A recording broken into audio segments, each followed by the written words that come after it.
संबंधित प्रश्न आपके सामने लेके आए हैं। जैसे कि आप देख रहे हैं और ये क्वेश्चन काफ़ी इंपॉर्टेंट भी है। लिखा है कि पिता की उम्र पुत्र की उम्र की 7 गुनी है।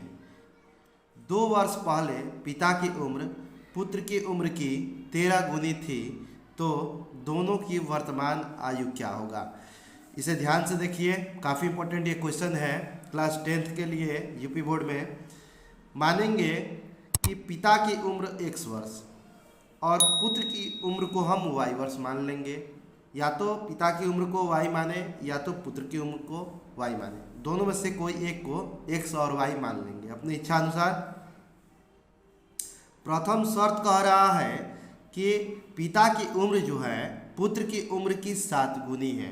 तो पिता की उम्र को हम x माने हैं, जो x है यानी कि पिता की उम्र y का यानी कि पुत्र का 7 गुनी है। तो हम लिखे हैं कि x = 7y।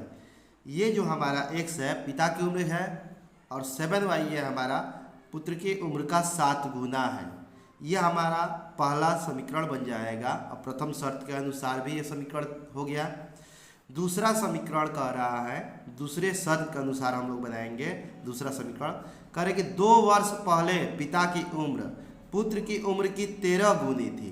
तो 2 वर्ष पहले पिता जो थे 2 वर्ष कम होंगे और 2 वर्ष पहले पुत्र भी 2 वर्ष कम हो जाएंगे। तो हम निकालेंगे 2 वर्ष पहले पिता की उम्र। अभी पिता की उम्र x वर्ष है, तो 2 वर्ष पहले x - 2 हो जाएगा और पुत्र भी y - 2 हो जाएगा। तो लिखे हैं कि 2 वर्ष पहले पिता की उम्र 2 वर्ष पहले पुत्र की उम्र की 13 गुनी थी, यानी कि 13 से हम क्या किए हैं, मल्टीप्लाई किए हैं। अभी पिता की उम्र x वर्ष है, तो 2 वर्ष पहले x - 2 यहाँ पे लिखेंगे। 2 वर्ष पहले पिता की उम्र हो जाएगा और 13 गुणे 2 वर्ष पहले पुत्र की उम्र जो है, पुत्र की उम्र अभी y है, तो 2 वर्ष पहले y - 2 हो जाएगा। अब हम इसको गुणा कर देंगे 13 से y में, तो 13y और 13 दूनी 26 हो जाएगा। 13y को जब इधर ले आएंगे तो ये पॉजिटिव है, तो निगेटिव में ये आपका हो जाएगा -26 और ये -2 जब इधर आएगा तो +2 हो जाएगा।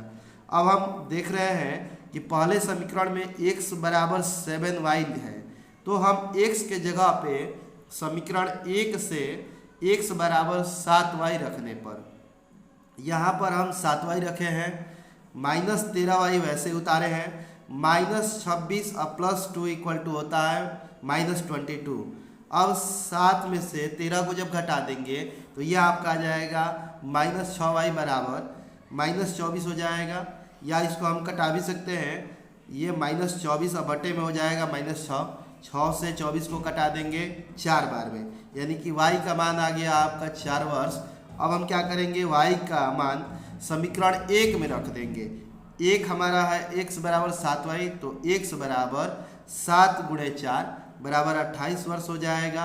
यानी कि हम कह सकते हैं कि अतः लिख सकते हैं कि पिता की उम्र 28 वर्ष और पुत्र की उम्र 4 वर्ष। ये क्वेश्चन काफ़ी इंपॉर्टेंट था। इस क्वेश्चन को आप देखिए, पढ़िए और समझिए, और हमारे अगले वीडियो के लिए हमारे चैनल को लाइक कीजिए, सब्सक्राइब कीजिए और कमेंट कीजिए। Thank you.